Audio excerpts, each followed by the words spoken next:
What's up, guys, and welcome back to the Life's a Dance podcast. I am your host, Trey Culata.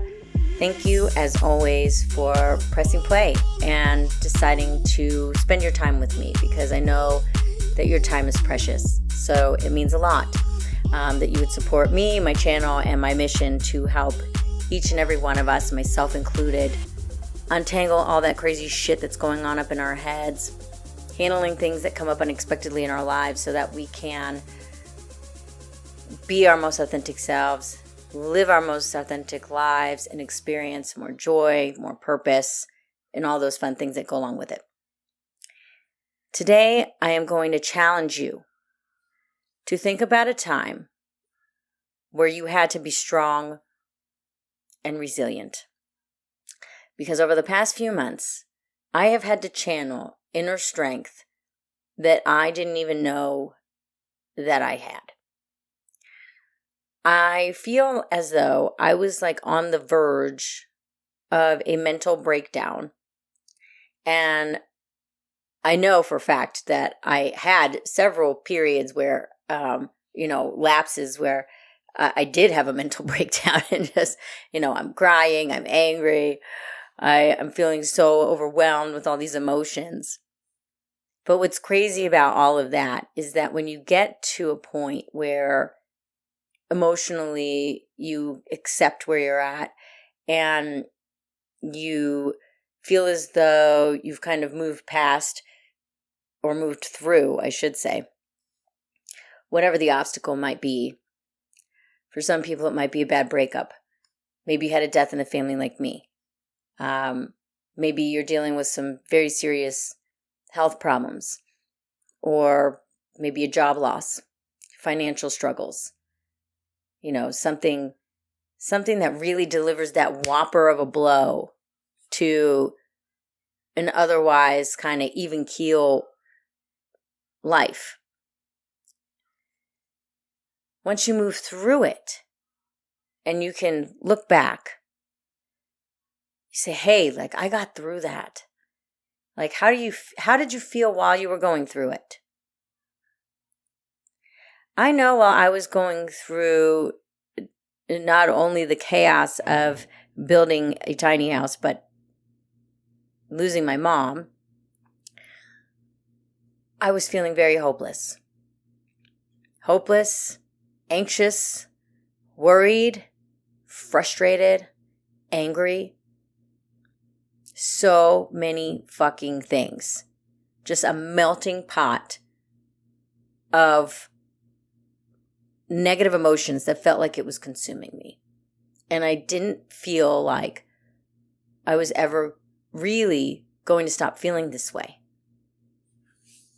And I had to make a choice. Because obviously we need time to feel our emotions, right?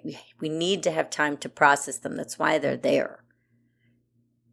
It's to show us something. These feelings that we have are here to show us something. These experiences that we have are here to show us something. Do we need to slow down? Do we need to cut something out of our lives? Do we need to accept something new into our lives? What changes do we need to make? And again, once you get through to the other side, it's like you prove to yourself. You get that much stronger. I'm a little more resilient. I'm a little more mentally tough. Maybe even a little more physically tough. I'm a little more emotionally tough. And that's not to say that we need to become like this tough outer shell, not expressing any emotions. But maybe we're a little more even keeled with our emotions as a result. Because life is never going to stop handing us unexpected shit. And I know it sounds cliche, but it's how we handle it that makes the difference. Because initially, yes, we're going to have a cocktail of emotions happening when we have a big life change that hits us unexpectedly. But we have to remember a time in those moments when we were strong and when we were able to persevere. Because I guarantee you that there has been a time in your life where you persevered when you thought you weren't going to. And that is proof positive that you can do it again and again and again. And it might be messy and it might be emotionally draining at the time, or physically draining, or financially draining and stressful at the time.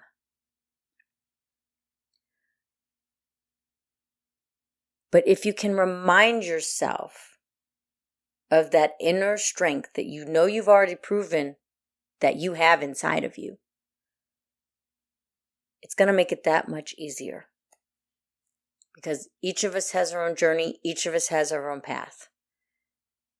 And I remember when I was living at home back with my mom when I was in my mid-30s, and I felt like such a big fucking loser, even though like I'm so smart. I have a degree and, I've been, a successful saleswoman and made all this money. And you know what I mean? I was literally back at home on welfare with a toddler and another one on the way, thinking that my life is shit and I'm never going to rebuild.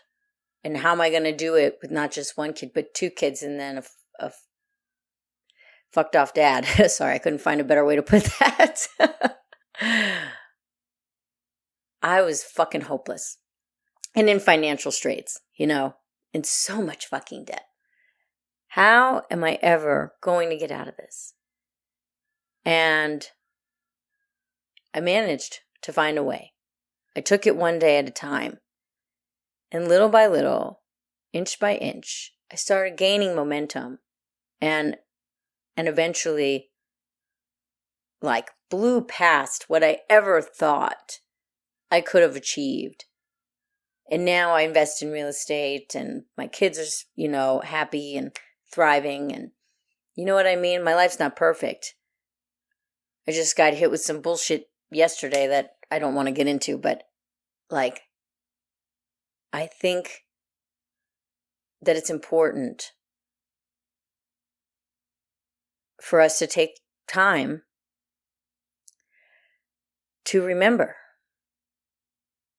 Because I know in the moments where we get dealt a serious blow, it's hard to keep hope alive. It's hard to believe in yourself. It's hard to think that you're going to get through it. It feels like maybe your life is over or it's going to be over or whatever.